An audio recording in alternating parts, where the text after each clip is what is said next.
My name is Logan Riversby, as you know, of Sourcing VA, talent search and delivery agency.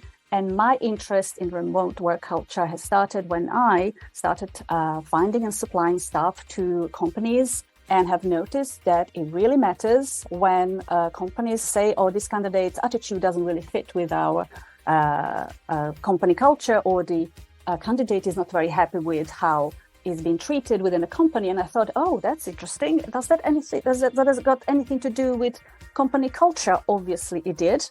And I started diving deeper into it. And luckily for me, I've had prior knowledge in how to create successful partnerships in my own life. And that's why Alison Armstrong is here today. But before I introduce Alison, I would just like to talk to everybody about and tell everybody about company culture. I know that everybody talks about company culture, like everybody understands what it is, and that it is something that is accepted as common knowledge as such. But when I speak to people, they tell me, oh, yes, I know what company culture is. And then they tell me, yes, it's very important to have company culture. And we love our water coolant chats, and we love our office Christmas parties and all of that. And I say, well, this is not really a corporate culture. It's actually a social part of your work. So I want to just read out the corporate culture definition, so everybody's in the clear. And I don't want to insult anybody, but I really feel that's important because I didn't know before it was clarified to me. So what is meant by corporate culture? So the corporate culture refers to the values, beliefs, and practices associated with particular corporation.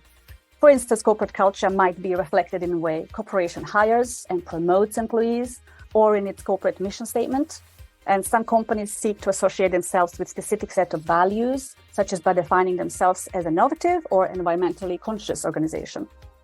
All right, so corporate culture is important because it can support important business objectives. As we know, employees, for example, might be attracted to companies whose cultures they identify with, which in turn can drive employees' retention, which I found to be extremely important, and then new talent acquisition. So the bottom line, it is extremely important to know how to set up the corporate culture and how to maintain it and how to communicate what is important and how to get there. So I thought that the best person to start helping us with corporate culture is Alison Armstrong, because I have found with not just remote working, but hybrid and in local, that corporate culture is something that gets often tripped by a basic thing such as communication. And I'm going to just briefly introduce to you Alison Armstrong, which I think is going to be good for you to know, because for you to understand why she's really one of the greatest people to help us with understand how to build corporate culture starting from the beginning, which is the communication. So Alison Armstrong's exploration of human behavior began in 1991 with her decision to study men. So this is 1991, people, to find out how I was bringing out the worst in them and hopefully how to bring out the best. Alison's success in understanding men naturally led her to studying women's behavior and making vital connections between the two. As her work evolved over decades, Alison now illuminates human characteristics that precede and express themselves regardless of gender, age, and upbringing. She distinguishes normal human instincts that compel both men and women to behave in ways that contradict and undermine our own purposes, goals, values, needs, and relationships. Now, besides fulfilling the need to understand why people behave as they do, Alison offers practical, partnership-based alternatives. Through her seminars, books, online programs, and media contributions, she has been giving millions of people access to more fulfilling lives, loving relationships, stronger families, and productive organizations. So welcome, Alison. And I'm glad that we have managed to meet up in spite of IT hiccups, which are completely fine. We're used to those in a world of remote. So knowing what we're talking about, which is corporate culture and what does it come down to really, would you mind starting and just sharing your wisdom and experience on your area of expertise and how did it all start? And I would love to hear that. Yeah, just to give a little bit of the beginning of this, because I never expected to end up here. I started studying men in 1991 when a colleague was accused of frog farming, as in bringing turning princes into frogs.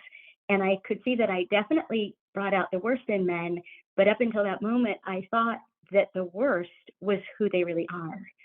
And I thought it would take 2 or 3 months to learn everything that was worth knowing about men, because I thought they were superficial and lesser versions of human beings, and questioned if they had souls. And I had no idea I was that, I was so angry at them and I didn't know it.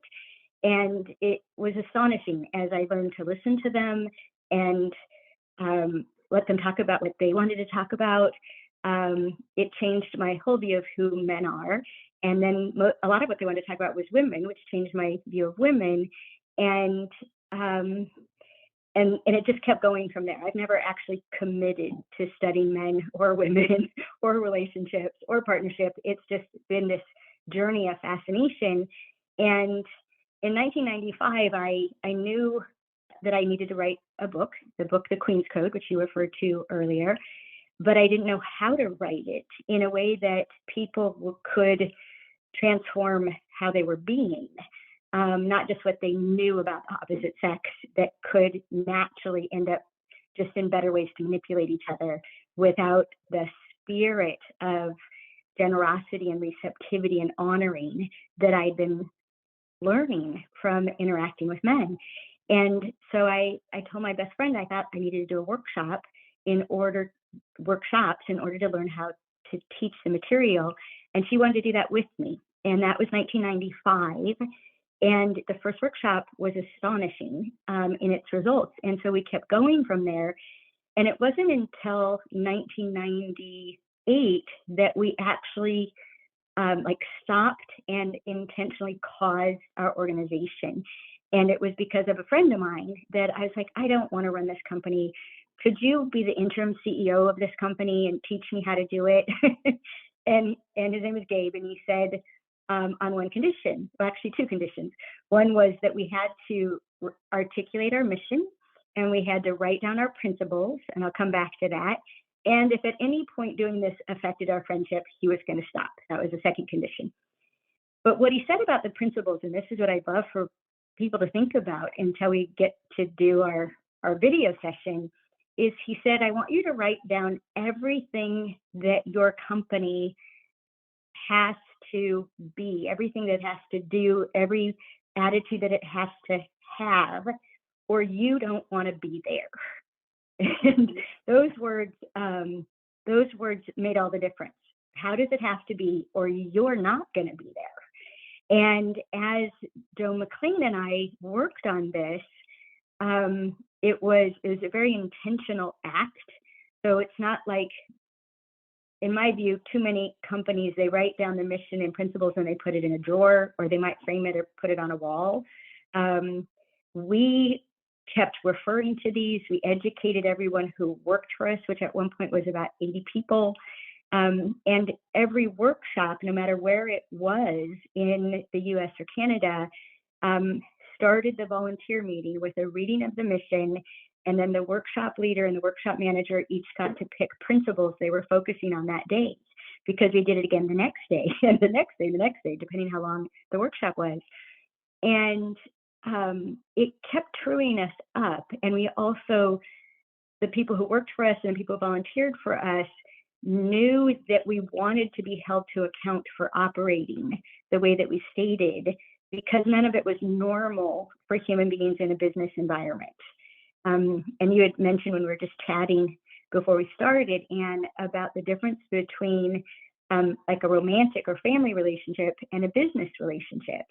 And business relationships, business culture has been so steeped in, you could think of it as hierarchical ways of being, which human beings as a species are hierarchical. We pay a lot of attention to status and importance and who's entitled to what because of their position. And our company is called PAX Programs Incorporated, and the P in PAX stands for partnership. And it's something I've always been intrigued by and wanted to know more about, and had no idea that it's literally a different paradigm from normal human instincts, and hence the vigilance that we've always had to pay to operating by our own principles. And as we've learned more and discovered more of those principles, we've even updated them. But one of the, just if I could share for your people to think about, one of our principles that Gabe insisted upon was that we take a stand for who our customers are. We're complaining to him about the women who came, some of the women who came to us for our workshops, and he's like, you got to take a stand for these folks. How are you going to relate to them and invoke that they step up to being what you describe, or they're not your customer? Mm-hmm. And that was huge, and to describe what our customers are committed to, that they're courageous, that they have a strong desire for satisfying relationships, that they are willing to adopt a new point of view about men and women, and that they want extraordinary information with which to interact with themselves and others. And that was a really important one, because we actually have a code in our system. It's NOC, not our customer. Mm-hmm. And it's someone that we can never satisfy because, for example, they want to know, where do I meet this type of man? And I've been at this for over 30 years and I still haven't met a type of man. There's no type of man.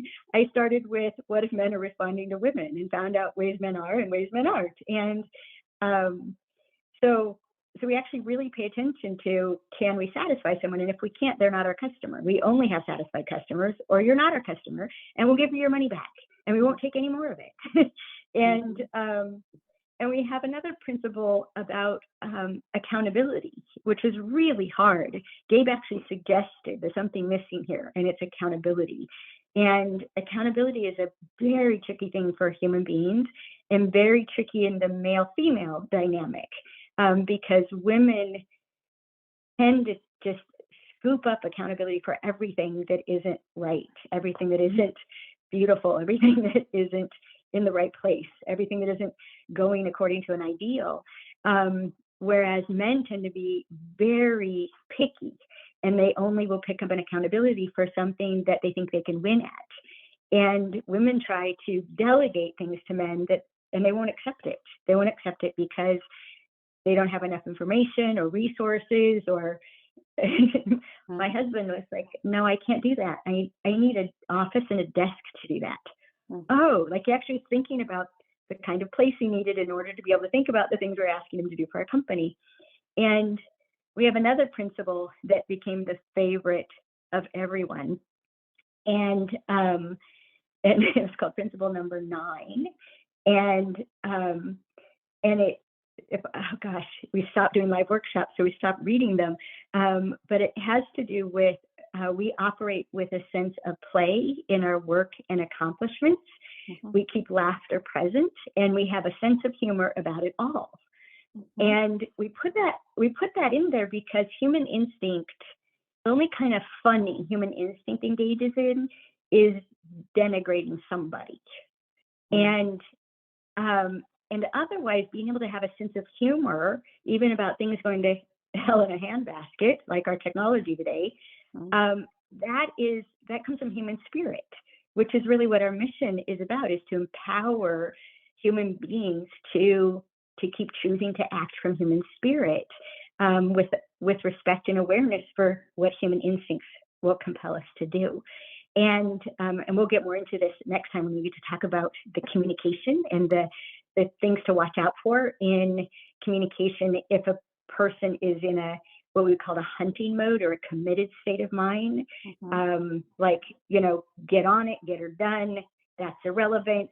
It's a kind of, in our bodies, it's a kind of state of emergency that men have more fuel for that than women. It burns testosterone very quickly, whereas women have more bandwidth for and value connection.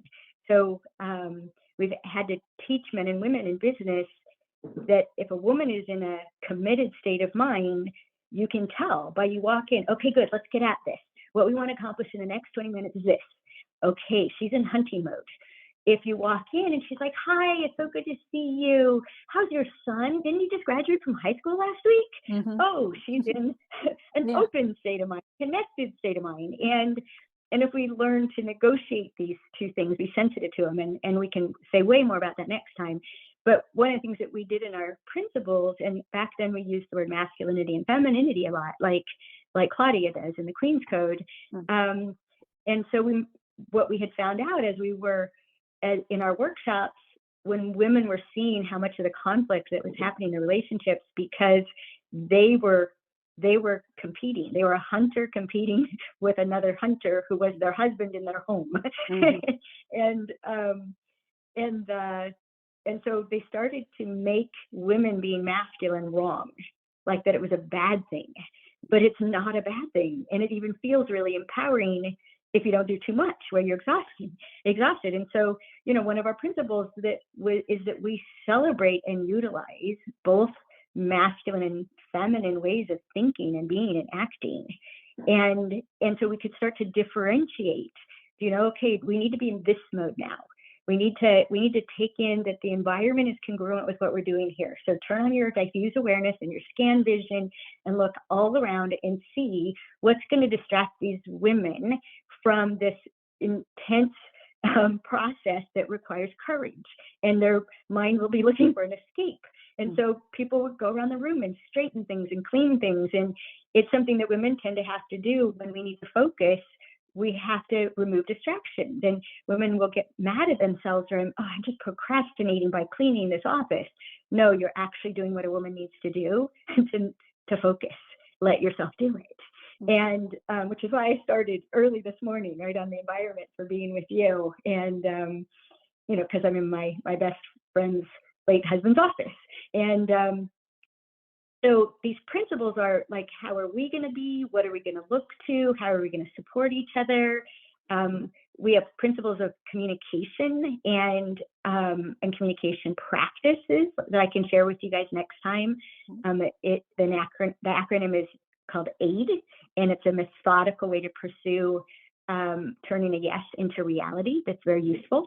And but we even, have in our principles, we practice what if no one's misbehaving, including you. And so we interact with people that assuming someone had a good reason for doing that thing, instead of what an idiot, or what were they thinking, or oh my gosh, right? What if there's a good reason for that? And what if no one's misbehaving? And so we switch from, one man called it from furious to curious. So I'm sure you're a bright person. We share these same values. So I'm sure you had a good reason for doing that. And could you illuminate it for me? Because it didn't get us where we need to get to. And so I want to work with what's going on. And astonishing when you don't attack people, how much they'll open up and communicate when you start with respect. And oh my gosh, and we've had to, like, for example, as the majority shareholder, the principal founder, the content creator of my company, in order to implement being in partnership, right? One of our passions, really, we're passionate about partnership. I've had to go out of my way to seek and encourage and cherish and reward negative feedback. What we would call productive resistance.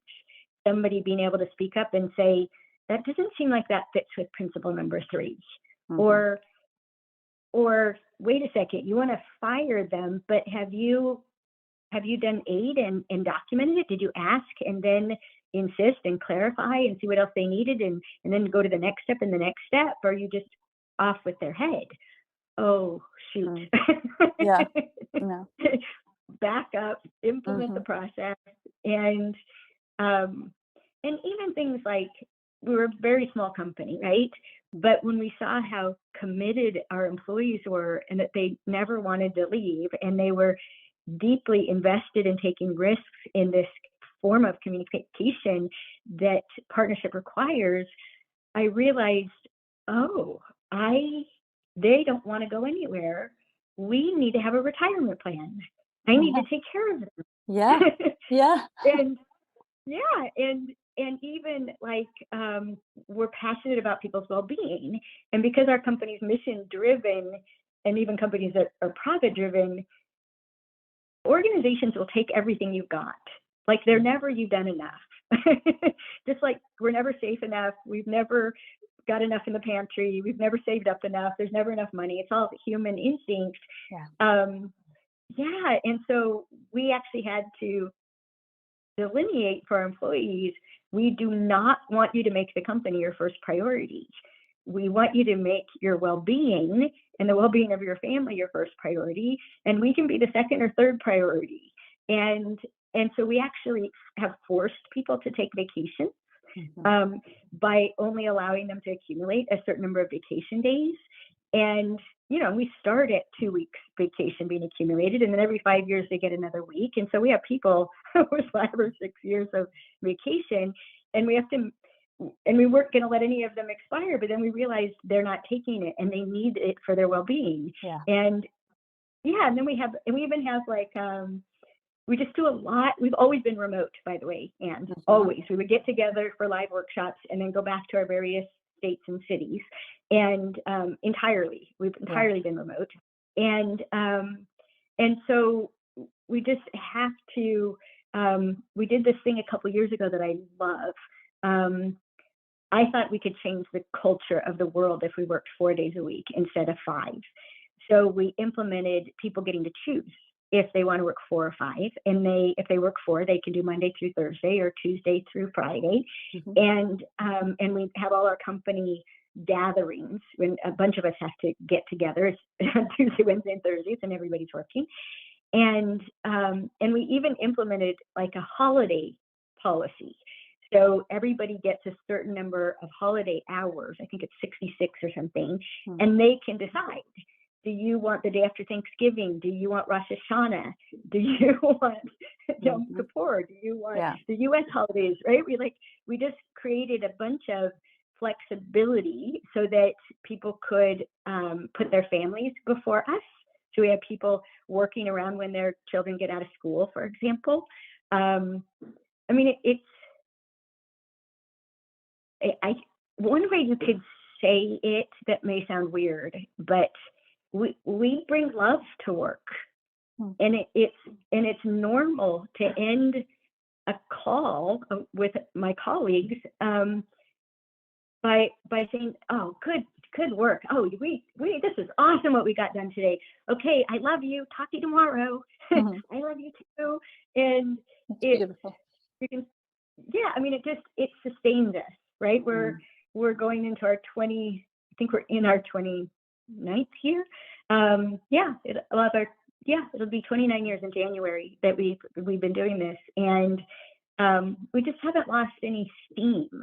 And in fact, it keeps growing because we keep looking to our principles of looking at what's our next expression of what we're committed to. And then we also do this thing, and we should do this. We should do this. Okay, so you'll want to edit this out because we'll have to figure it out. How many people do you have, like, that you're working with, that come into the LinkedIn that this will go to? Well, my team itself, it's about 3 people, 4th with the advisory team and partner, and the audience, depending, like if they're in regards to the audience that's really focused on remote work, probably several hundred, but globally corporate, several thousand. So yes. Okay, I'm going to check. I got to check with my team, but we have something that I created last year that is one of my favorite things. It's only a little over an hour. It's called Thrive Your Life. And it teaches the importance of clarity and what we need to be clear about, and how to develop that clarity, and how to test if we have enough clarity before we go asking somebody to do something. And it uses something called shortlists and how to create these two different kinds of shortlists. So I'm going to see if I can get like a promotional code so people could get this thing for like $10. And it and so it'll hook it up to you, because I'll give it to you to give to your people. And so I can talk about shortlists. Having stopped to say this, I can talk about shortlists, knowing I'm not just gonna mess people up. Does that work for you? Yeah, sure, that's fine. As long as it contributes to what we're talking about, it's right on a right on the money as is. Oh, good. Absolutely. Yeah. Okay, so one of the things that has kept us, we can pick it up here. One of the things that's kept us invigorated is we utilize something that we call shortlists. And what shortlists have to do with is we really have a limited ability to fulfill goals, a limited ability to focus, a limited ability to work on intentions. And when we have long lists, we end up being diluted and not really getting anywhere. And so one of the things that we did, I think it's been 3 years now, 3 or 4 years ago, we started with shortlists for our company. And so we would align on what we wanted the experience to be of working here. What did it feel like? What was our sense of ourselves in this enterprise? And then what did we need in order to have that sense?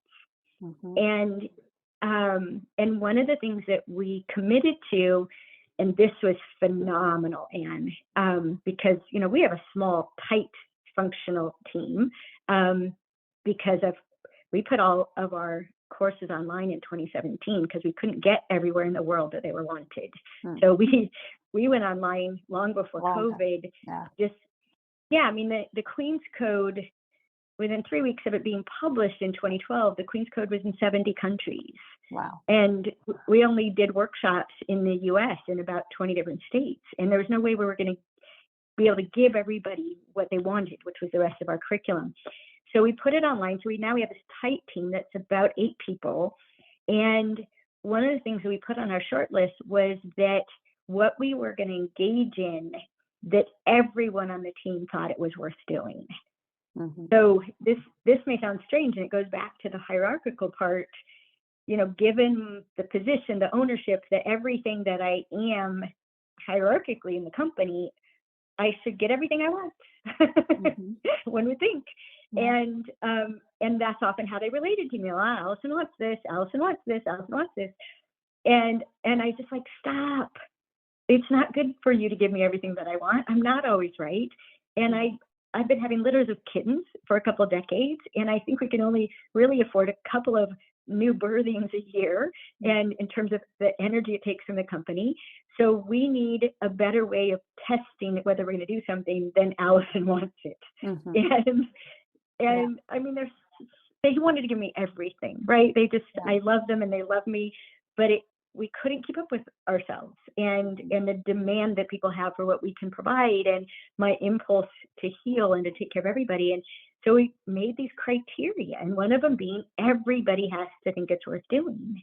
And oh my gosh, the way that opens up to looking at the elephant. What kind of elephant are we going to have work on this year?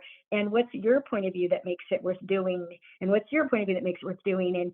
And this being able to truly, not just give lip service to, but truly access all the different intelligence between us. Instead of a couple of people who have stronger or more, I wouldn't say stronger, more forceful communication styles, they get their way, right?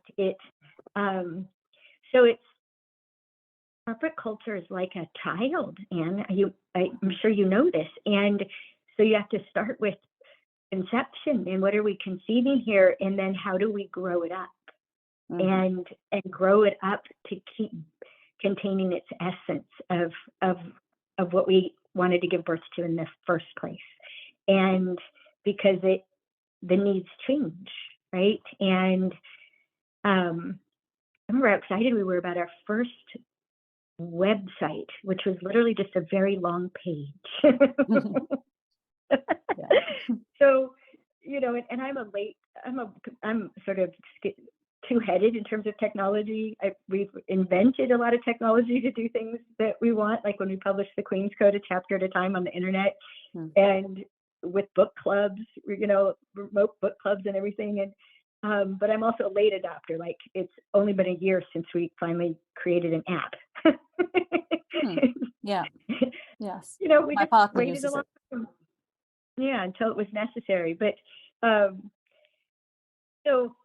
yeah, the it can't be set it and forget it. And human beings, that's one of our instincts, is we just want to set it and forget it. We want to find a wonderful person to marry, and now we're married and we have a house, and now let's go pay attention to other things. And then we end up without a marriage because just set it and forgot it. Yeah. And so yeah, it takes a lot of attending to, and a lot of you'll get a kick out of this. People lie. It's normal for people to lie. It's instinctual to lie, to stay out of trouble. And if you value honesty, like I do, truth is my second highest value, you have to create a culture in which honesty is rewarded. Exactly. And yeah, and so I define an honest person as someone who will tell you when they've lied. And so literally, I've had staff people schedule time to talk to me and tell me I lied. And I'll go, really? What did you lie about? And I mean, I'm not shocked or offended.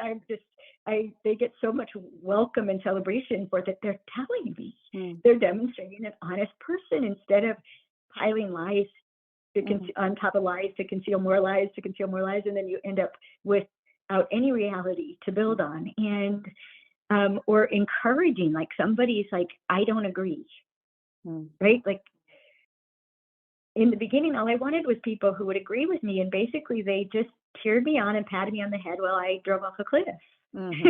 We don't want that. Yes, and so you have to. That's why we call it productive resistance, and it's delivered respectfully. It's well thought out. We have a culture where we don't interrupt each other.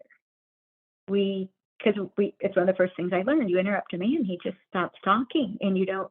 That's why we think they're superficial. We don't wait for the well. We don't give them enough time, and don't keep showing that we value it. Right? When we argue, when you argue with someone, it's like, oh, they don't value my thought process. I'll go take it to someone who does. Instead of, wow, that isn't what I would have thought. And could you tell me more so I can step into your world and see what you see? And oh my gosh, the generosity's off the charts when you encourage people to illuminate why they're contradicting, instead of just smash them or suppress them, which is very normal human behavior. Okay, I know I've been going a mile a minute. Is there anything you want to say or ask before we conclude this introductory portion? And maybe your folks will submit some questions in addition to yours for when we get to our video session. So yes, thank you for asking. Whilst listening to you and how you built your team, it was very interesting to me to learn that when you were creating your company culture, how you needed to force people to do something, such as take holidays, or not to put them on the place number one, but to put them somewhere in the second and third. And that is really, really interesting to me, because, how do you communicate that with two people? How do you know that this is also their value and their truth? Did you interview them in the beginning? How did you persuade them that this is the best for them?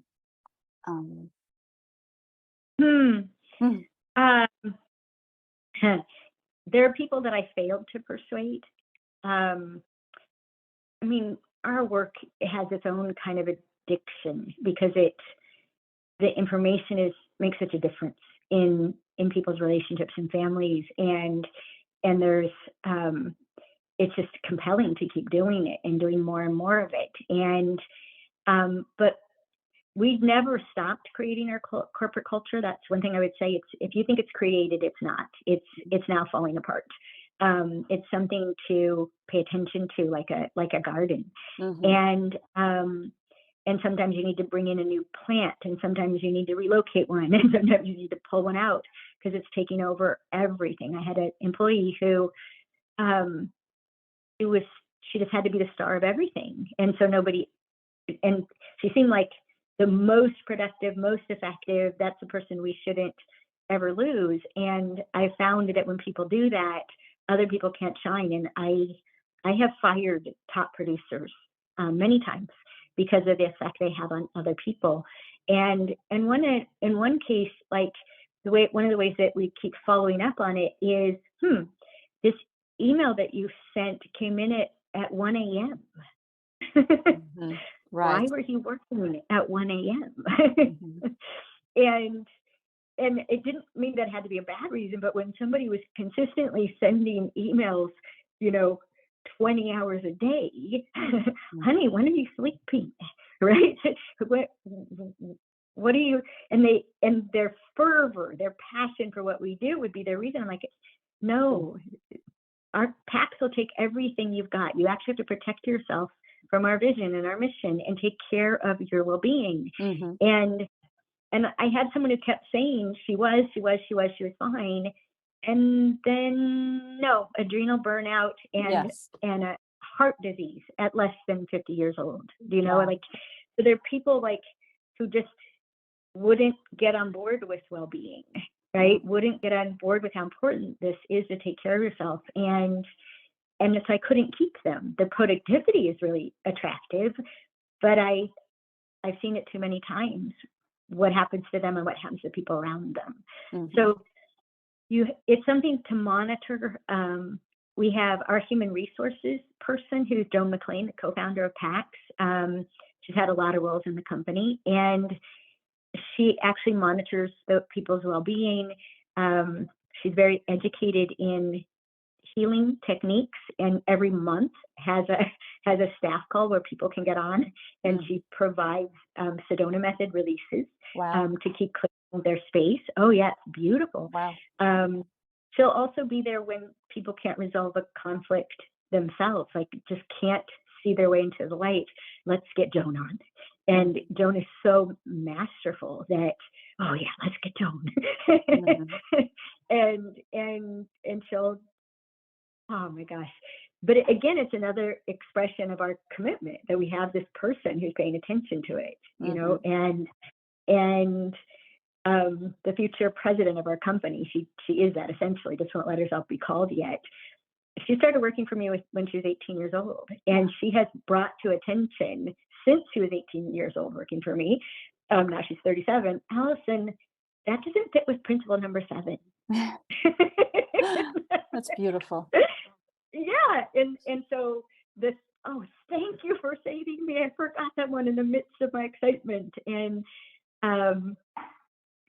yeah, it requires monitoring. Mm-hmm. You know, you can't ever take it for granted. And every time you bring in a new element, our culture is in danger every time we bring in an element, especially because we don't know any other company like ours. So they come from a different culture, mm-hmm. right? Someone who used to work for a media company, and what was valued there was the best idea, having the best idea. And so she was like driving herself crazy to have the best idea. And I was like, Patrice, no, your job isn't to have the best idea. Your job is to implement the best idea. That's what you'll be valued for here. Yeah. Yes, we collect ideas from everybody, and then we distill them until it's something we're like, yes, that's it. And then you implement it. Oh, yeah. It took over a year to calm her down from thinking she was in trouble because she didn't come up with the best idea. Wow. So it takes a year, even in the expert of human behavior. Well, I mean, if we worked in an office, which we proposed over the years, getting together and everybody votes it down. And people got to vote, by the way, on the 4-day work week. And we did a trial 4-day work week for everyone for a year. And at the end of the year, and we kept checking in, how's this going for you? and did you want to stop doing it? And only a new employee picked a 5-day work week because she's a young child, right? And but everybody else is like, it's really intense, but no, I'm not giving it up. 3-day weekend every weekend. Who wants to get that up? But yeah, we try things, we monitor them, we get feedback from people, we re-up, and we've always said, even when we all worked in Los Angeles, no, we didn't want to spend time commuting. And then why would I don't want to get out of my sweatpants. Mm-hmm. And but corporate culture is a treasure, and you have to keep looking at it and looking where are we being true to our principles and where are we not, and truly inviting people to speak up. Where are we incongruent? Where are we not consistent with who we say we are? And then, like, something I've been paying attention to for the last couple of years is we call it entrusting. So I keep paying attention to educating and checking and ensuring, and giving them a chance to demonstrate that they would make decisions that normally they would defer to me, that they would make those decisions considering the things that I would consider, and catch their own tendencies. Like, punishment is a human tendency. Mm-hmm. And sometimes when a customer is being like what seems completely unreasonable and demanding, I have one person who wants to punish them. Mm-hmm, mm-hmm. Like, no, we don't do that around here. Yeah. We remember just being generous, but we also protect. We don't sacrifice ourselves, but we practice generosity. And exactly. Like we have policies about refunds and stuff, but we also have compassion. Mm-hmm. Someone who signs up for a course and now they found out they had cancer. Mm-hmm. We give them can I have my money back? Mm-hmm. And the policies say no, but we say yes. Here, please get well. Yes. That is wonderful, Alison. I'm sorry again, everybody, for the IT tech glitch. So as you heard, please ask questions, compile any questions that you may have about the culture, corporate culture, remote culture, hybrid culture that you have. I already had a question from Kelly that I mentioned. Let me just read it to you just to give you some ideas. She asked regards to culture. So this is from a community on Slack called Hire. How can we create a culture where employees feel comfortable taking time off when needed? So you can ask any kind of question in regards to that. Send them over to me either on LinkedIn or YouTube, or just respond to the email that you're going to be getting. And we're going to be asking and discussing your questions with Alison. So thank you so much again, and see you next time. Bye-bye.